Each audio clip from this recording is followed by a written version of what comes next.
2026 football বিশ্বকাপের countdown শুরু হয়ে গেছে। বিশ্বকাপের মূল পর্বের আগে প্রতিটি দল এখন নিজেদের শক্তিমত্তা ঝালাইয়ে ব্যস্ত। তবে যারা ফুটবল খেলার আবিষ্কার করেছিল সেই ইংল্যান্ডের ভক্তদের কেন যেন নিজেদের দল নিয়ে আক্ষেপ বাড়ছিল নানা কারণে। আর ঠিক এমন সময় ইংল্যান্ড দলের টমাস টুকেল যুগের পরিকল্পনাগুলো যেন সত্যিকার অর্থেই ডানা মেলতে শুরু করেছে। সার্বিয়ার বিপক্ষে 5-0 গোলের দুর্দান্ত জয়ে ইংল্যান্ড একদিকে যেমন নিজেদের যোগ্যতা প্রমাণ করেছে, ঠিক তেমনি বিশ্বকাপ জয়ের স্বপ্নকেও করেছে আরো বাস্তবসম্মত। আর আজ আমরা জানার চেষ্টা করব সেই পরিকল্পনা কিভাবে কার্যকর করা হলো তা নিয়ে। সার্বিয়ার রাজধানী বেলগ্রেডের রাসকো মিথিচ স্টেডিয়াম, এখানেই নেমেছিল টুকেলের ইংল্যান্ড। তার অধীনে আগের ম্যাচগুলো জিতলেও দলের পারফরমেন্স নিয়েছিল প্রশ্ন। কিন্তু এই ম্যাচ ছিল যেন এক ধরনের বানানা স্কিন, অর্থাৎ একটু ফসকালেই বড় বিপদ হতে পারত। কিন্তু ইংল্যান্ড এমন সময়ে এসে দেখালো একদম ভিন্ন এক রূপ। ম্যাচের শুরু থেকে ইংল্যান্ড ছিল দাপুটে। ইনজুরির কারণে জুড বেলিংহাম, সাকা কিংবা কোল পালমার না থাকলেও টিম কেমিস্ট্রি ছিল চোখে পড়ার মতো। 33 মিনিটে হ্যারি কেন তার 65তম আন্তর্জাতিক গোল করে দলকে এগিয়ে নেন। তার 2 মিনিট পরই মাদুয়েকে দারুণ এক চিপ শটে গোল করে লিড দ্বিগুণ করেন। প্রথমার্ধে ইংল্যান্ড ম্যাচের নিয়ন্ত্রণ নিয়ে ফেলে। বিরতির পরও ম্যাচে অবশ্য ইংল্যান্ড আক্রমণ থামায়নি। সেন্টার ব্যাক হিসেবে খেলা কনসা এবং গুই তাদের প্রথম আন্তর্জাতিক গোল করে স্কোর লাইন আরো বড় করেন। 72 মিনিটে সার্বিয়ার নিকেলো মিলেটকোভিচ রেড কার্ড দেখে মাঠ ছাড়লে সবকিছু একপেশে হয়ে যায়। এরপর বদলি হিসেবে মাঠে নামা অলি ওয়াটকিন্সকে ফাউল করা হলে পেনাল্টি থেকে গোল করেন মার্কাস রাশফোর্ড। প্রায় 2 বছরের ব্যবধানে তার জন্য এটাই ছিল জাতীয় দলের হয়ে গোলের দেখা পাওয়া। এই ম্যাচে টুকেল দেখান তার ফিউচার ভিশন। নতুন কিছু খেলোয়াড়কে দিয়ে তৈরি করলেন আলাদা ধরনের ডাইনামিক এক ইংল্যান্ড।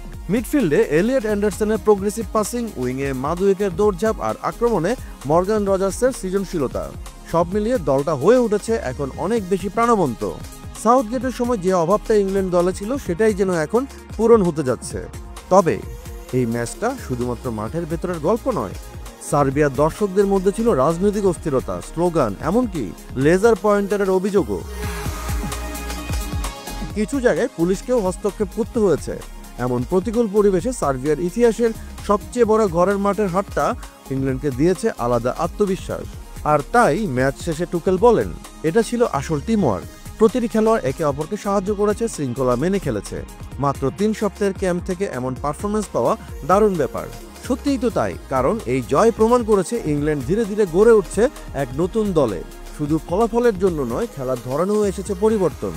ইংল্যান্ডের এই 5-0 গোলের জয় কেবলমাত্র একটি বড় স্কোর লাইন নয়, এটা তাদের মানসিকতা পরিবর্তনের প্রতীকও বলা যেতে পারে। সাউথগেটের সময় যে আইডেন্টিটি ক্রাইসিস ছিল, টুকেল সেটা কাটিয়ে তুলছেন নতুন ধারায়। সামনেই বিশ্বকাপ, আর যদি এই ধারাবাহিকতা বজায় থাকে তাহলে হয়তো ইংল্যান্ডের 59 বছরের অপেক্ষা অবসান ঘটতে চলেছে। হয়তোবা বিশ্বকাপ ফুটবলকে ঘিরে দেশটির মিডিয়া ও ভক্তদের ইটস কামিং হোম স্বপ্নও পূরণ হতে চলেছে এমন খেলা দেখেই। সবশেষে বলা যায়, বেলগ্রেডের আলো ঝলমলে রাতে ইংল্যান্ড দেখিয়েছে টানেলের শেষে সত্যিই আলো আছে। কিন্তু তাও টুকেলের ইংল্যান্ড কি এই আলোকে বিশ্বকাপের মঞ্চে ট্রফিতে রূপান্তর করতে পারবে? সেটাই এখন $1 মিলিয়ন প্রশ্ন। তবে তার চাইতেও বড় প্রশ্ন, এত তারকা খেলোয়াড়ের ইংল্যান্ড দল কি তাদের এমন পারফরমেন্স ধরে রাখতে পারবে আগামী দিনগুলোতে?